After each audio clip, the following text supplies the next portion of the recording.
కౌశికి, జగదాత్రి, ఇక కేదార్ అందరూ కూడా భోజనాలు చేస్తూ ఉంటారు. అప్పుడే ఏంటి మధ్యాహ్నం జరిగిన దానికి పెద్ద గొడవ జరుగుతుంది అనుకుంటే వీళ్ళంతా ఇంత ప్రశాంతంగా అన్నం తింటున్నారు అని ధాత్రి కేదార్తో అంటూ ఉంటుంది. అవును, ఇంద్రాణి వెళ్ళినప్పటి నుండి కూడా వీళ్ళందరూ కూడా ఏదో మౌనంగా ఉన్నారు, ఏదో ఆలోచిస్తున్నారు అని యువరాజ్ అయితే ఎవరెవరికో ఫోన్లు కూడా చేస్తున్నాడు, ఏదో జరుగుతుంది అని ధాత్రి కేదార్ అనుకుంటూ ఉంటారు. అంత డబ్బు ఇప్పటికిప్పుడు అంటే ఎవరు ఇవ్వటం లేదు నిషి అని యువరాజ్ తింటున్నవాడు మెల్లగా కూడా నిషికి చెప్తూ ఉంటాడు. ఒక పని చేద్దాం, కౌశికి వదినికి తెలియకుండా సుధాకర్ మావయ్యని ఇవ్వమని అడుగుదామా అత్తయ్య అని నిషి అంటంతో అక్కకి తెలియకుండా ఒక్క పైసా కూడా నానివ్వడు అని యువరాజ్ తెరిచి చెప్పేస్తాడు. అప్పుడే సుధాకర్ అమ్మ కౌశికి అని ఒక ల్యాండ్ మనం అగ్రిమెంట్ చేసుకున్నాం కదా, ఇప్పటికిప్పుడే అది రిజిస్ట్రేషన్ పెట్టేసుకోవాలంట, అతనికి ఏదో డబ్బు అవసరం ఉందంట అని సుధాకర్ అడుగుతూ ఉంటాడు. అదేంటి బాబాయ్, ఇంకా 1 మంత్ టైం ఉంది కదా, ఇప్పటికిప్పుడు 5 కోట్లు కట్టి మనం రిజిస్ట్రేషన్ అంటే ఇప్పటికిప్పుడు 5 కోట్లు అంటే చాలా కష్టం కదా బాబాయ్ అని కౌశికి అడుగుతూ ఉంటుంది. ఆల్రెడీ మనం 20 కోట్లు ఇచ్చాం కదా, మరి దాని సంగతి ఏంటి అని కౌశికి అంటే కావాలంటే వడ్డీ అసలు అంతా కలిపి 20 కోట్లు వెనక్కి తిరిగి ఇచ్చేస్తాడంట. డబ్బు అవసరం ఒకటి, ఇంకొకటి ఏంటంటే వాళ్ళకి ఇంకా మంచి పార్టీ తగిలినట్లుంది, అందుకే ఇలా మాట్లాడుతున్నాడు అని సుధాకర్ అంటాడు. మరి 5 కోట్లకి ఏం చేయాలబ్బా అని కౌశికి ఆలోచిస్తూ ఉంటుంది. బ్యాంకులో లోన్ లాంటిది ట్రై చేయొచ్చు అని కాచి అంటుంది. ఇప్పటికిప్పుడు అంత అమౌంట్ అంటే ఎవరు కాచి అని కౌశికి అంటుంది. అత్తయ్య, వీళ్ళకి కూడా మన ప్రాబ్లమే వచ్చింది కదా, కాబట్టి ఇప్పుడు వీళ్ళు ఏం ఫాలో అవుతారో అదే మనం కూడా ఫాలో అయిపోదాం అని నిషి చెప్తుంది.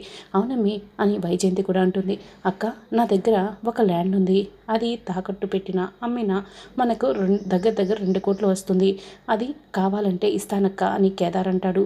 రే, నువ్వెవర్రా ఇవ్వటానికి, ఇది నా ఫ్యామిలీ, నీకు ఈ కుటుంబానికి ఎటువంటి సంబంధము లేదు, నోరు మూసుకుంటావా అని యువరాజ్ అంటాడు. అంటే సహాయం చేస్తున్నాను యువరాజ్ అని అంటే ముష్టి వేస్తున్నావా, ముష్టి నీ సహాయాలు ఎవరికి అవసరం లేదు అని యువరాజ్ ఇక కోప్పడుతూ ఉంటే, అయితే నువ్వు ఈ కష్టాన్ని తీర్చేసే యువరాజ్, మరి మాట్లాడే అర్హత ఉన్నప్పుడు ఆ కష్టాన్ని తీర్చే అర్హత కూడా తీర్చగలిగే శక్తి నీకు ఉండాలి కదా, మరి నువ్వు తీర్చలేనప్పుడు ఎందుకు ఇలా మాట్లాడుతున్నావు అని ధాత్రి అంటుంది. సారీ యువరాజ్, నీకు అర్థం అవ్వాలని ఇలా మాట్లాడాను తప్పిస్తే వేరే ఉద్దేశంతో కాదు అని ధాత్రి చెప్పడంతో నువ్వే మాట్లాడడం, మీరే సారీ చెప్పడాలు భలే ఉంది జగదాత్రి అని కాచి అంటుంది.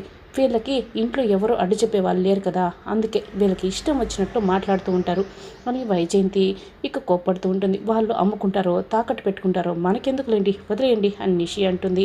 ఏంటి, ఏం మాట్లాడినా కూడా మీరు గొడవకే దారి తీస్తారా, అసలు ఇప్పుడు ఇక్కడ మాట్లాడుతున్న విషయం ఏంటి, మీరు గొడవ చేస్తున్నదేంటి అని కౌశికి కోప్పడుతూ ఉంటుంది. బాబాయ్, నగలు గోల్డ్ బిస్కెట్లు ఇంట్లోనే ఉన్నాయి కదా, వాటిని తాకట్టు పెడితే 3 కోట్లు వస్తుంది, మిగిలిన 2 కోట్లు ఏదో ఒక విధంగా అరేంజ్ చేసేస్తాను, మనం రిజిస్ట్రేషన్ చేసేసుకుందాం అని కౌశికి చెప్పడంతో అలాగేనమ్మా కౌశికి అని సుధాకర్ అంటాడు. అప్పుడే కాచి, అక్క, నువ్వు ఆ గోల్డ్ బిస్కెట్లతో నాకు నగలు చేయిస్తానన్నావు కదా, మరి ఎప్పుడు చేయిస్తావక్క అని కాచి అడుగుతూ ఉంటుంది.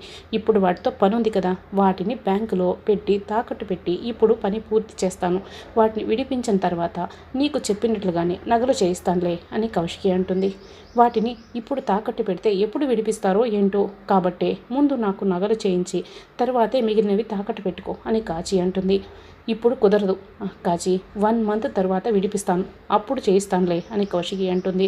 ఆ 1 మంత్ తర్వాత విడిపిస్తావో సంవత్సరం తర్వాత విడిపిస్తావో నాకు నగలు చేయిస్తానని మాట ఇచ్చి ఇప్పుడు ఇలా మాట్లాడతావా అని కాచి అడుగుతూ అన్నం తినుకుంటా చేయి కడిగేసుకుంటూ ఉంటే, అయినా అది వారసత్వంగా వచ్చింది కాదు, నీకు సంబంధించిన ఆస్తి కాదు, కౌశికి నీ మీద ప్రేమతో చేస్తానంటే నువ్వు ఇలా మాట్లాడుతున్నావేంటి అని సుధాకర్ అంటాడు. అయినా కూడా అంతే, ఇచ్చిన మాట నిలబెట్టుకోక చేత కానిపోయినప్పుడు ఎందుకు మాట ఇవ్వడం అంటూ కాచి అన్నం తినుకుంటా వెళ్ళిపోతుంది. వదిన, కాచి కోపం గురించి నీకు తెలిసిందే కదా, వదిలేసేయి అని ధాత్రి అంటుంది.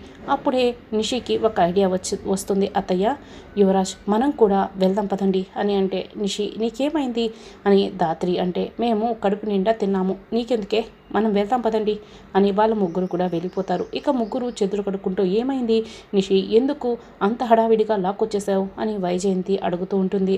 ఇక యువరాజ్ కూడా అడుగుతూ ఉంటాడు. ఇప్పుడు 3 కోట్ల డబ్బులు కోసం వాళ్ళు బంగారు బిస్కెట్లు తాకట్టు పెడదాం అంటున్నారు కదా, వాటిని మనం కొట్టేసి మనం తాకట్టు పెట్టుకుందాం అని అనటంతో, అవును, కళ్ళ ముందు ఖజానా పెట్టుకొని నేను ఎవరెవరికో కాల్ చేశాను, ఈ రాత్రికే పని పూర్తి చేద్దాం అని యువరాజ్ అంటాడు.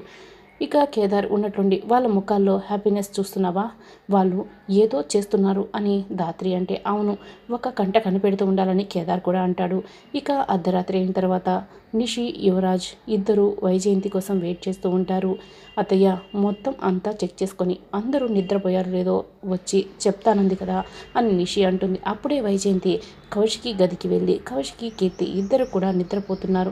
ఈ కౌశికి డోర్ కూడా గడియ పెట్టలేదు కాబట్టి నిషి యువరాజ్ నేను ముగ్గురం కూడా ఇక్కడికి వచ్చేసి మెల్లగా పని పూర్తి చేసుకుని వెళ్ళొచ్చు అని వెంటనే నిషి వాళ్ళ దగ్గరికి వెళ్తుంది. రండి వెళ్దాం అని ఆ కౌశికి గడియ కూడా పెట్టలేదు. మనం లాకర్లో ఉన్నది జాగ్రత్తగా తీసుకొచ్చేయవచ్చు అని చెప్పడంతో ముగ్గురు కూడా కిందకి వస్తూ ఉంటారు.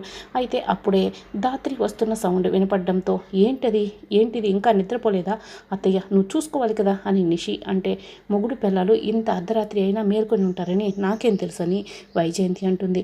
ఇప్పుడు ఏం చేయాలి అని నిషి వైజయంతి ఇద్దరు కూడా డైనింగ్ టేబుల్ దగ్గర దాక్కొని ఉంటే యువరాజ్ ఏమో సోఫాకి పక్కగా దాక్కుంటాడు.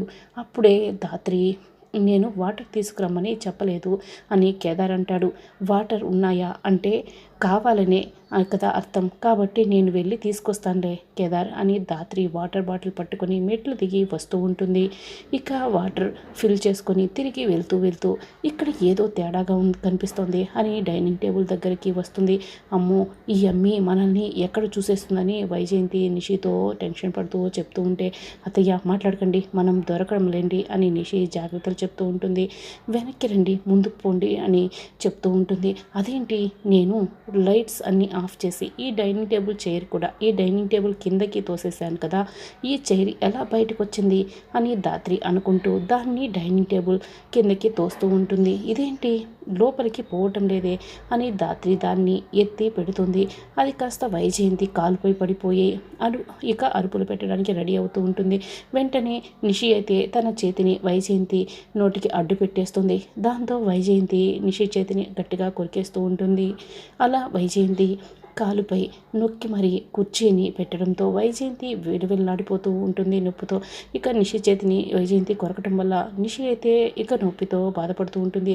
ధాత్రి గదిలోకి వెళ్ళగానే అయ్యో నా కాళ్ళు విరక్కొట్టేసింది అని వైజయంతి ఇక విలువెల్లాడిపోతూ ఉంటే, మరి మీరు నా చేతిని కొరికేశారు నేనెంత విలువెల్లాడిపోవాలి అని నిషి అంటూ ఉంటుంది. ఇలా కాలు ఒకరు చెయ్యి ఒకరు పట్టుకొని మనం పూర్తి చేసేది ఇప్పుడు రెండు వెళ్దాం అని యువరాజ్ అమ్మో నా కాలు విరిగిపోయింది నేను రాలేను, కానీ మీరు పని పూర్తి చేసుకురండి, ఎవరు రాకుండా నేను చూసుకుంటాను అని వైజయంతి చెప్తుంది. సరేనని ఇంకా కౌశికి గదికి బయటే వైజయంతి నిషి ఫోన్ పట్టుకుని వెయిట్ చేస్తూ ఉంటుంది. నిషి యువరాజ్ లోపలికి వెళ్తారు. ధాత్రి వాటర్ తీసుకొచ్చావా, నాకు దాహంగా లేకపోయినా కూడా నువ్వు తీసుకొచ్చావు కాబట్టి నీ కోసం నేను తాగి పెడతాను, ఇలా ఇవ్వు అని కేదార్ అంటే, నువ్వు నా కోసం తాగి పెట్టిన అవసరం లేదు కానీ నేనే తాగుతాను, నేను నీకు ఇవ్వను అని ధాత్రి మొండికేస్తుంది. ధాత్రి ఇచ్చేసి ధాత్రి అని, సరేలే నా కోసమే నేనే తాగుతానని కేదార్ అంటే, ఏది స్వీట్గా అడుగు అని ధాత్రి కేదార్ని అలా ఆట పట్టిస్తూ ఉంటుంది. స్వీట్గా అడగాల, ఇలా అడగకూడదా, సరే అంటూ రెండు చేతులు జోడించి, అమ్మా నాకు చాలా దాహంగా ఉంది, గొంతు ఎండిపోయి ప్రాణాలు కూడా పోయేలా ఉన్నాయి, కాస్త నీ చేతిలో ఉన్న వాటర్ బాటిల్లోని నీళ్లను పోసి నాకు పుణ్యం కట్టుకో, నా ప్రాణాలు కాపాడు అని నటిస్తూ ఏడుస్తున్నట్లు వేడుకుంటూ ఉంటాడు. దాంతో ధాత్రి అయితే నవ్వుతూ ఉంటుంది. ఇదిగో దండం కూడా పెడుతున్నాను, ఇంకా నీ మనసు కరగలేదా, దాహం తీరుస్తావా అని కేదార్ అడుగుతూ ఉంటే, చాలు మరీ ఓవర్ అయిపోయిందిలే అని ధాత్రి అంటుంది. లేదంటే ఇదిగో ఇలా మోకరిల్లి మరీ అడగనా అని మోకరిల్లి అడుగుతూ ఉంటే, ఇదిగో వాటర్ తీసుకో తాగు అని ధాత్రి నవ్వుతూ ఇచ్చేస్తుంది. ఇక తర్వాత నిషి యువరాజ్ లాకర్ రూమ్ ఉన్న గదిని ఓపెన్ చేస్తూ ఉంటారు. అందుకు తాళం వేసి ఉంటుంది. కౌశికి దిండి కింద ఉన్న తాళాన్ని యువరాజు ఇక మెల్లగా తీసేసుకుంటాడు. అలా ఆ గదిని ఓపెన్ చేసి లోపల ఉన్న లాకర్ని ఓపెన్ చేసి ఆ బంగారం మొత్తాన్ని కూడా బ్యాగ్లో సర్దేసుకుంటూ ఉంటారు. ఇక నిషి అయితే ఆ బంగారాన్ని చూసి చాలా చాలా సంతోషపడుతూ బ్యాగ్లో సర్దుతూ ఉంటుంది. తర్వాత నిద్రపోతున్న బుజ్జి అబ్బా తలపోటు అని చాలా వెలువెల్లాడిపోతూ ఉంటాడు, మూలుగుతూ ఉంటాడు. బుజ్జి ఏమైంది, ఎందుకలా బాధపడుతున్నావు అని కాచి అడుగుతూ ఉంటుంది.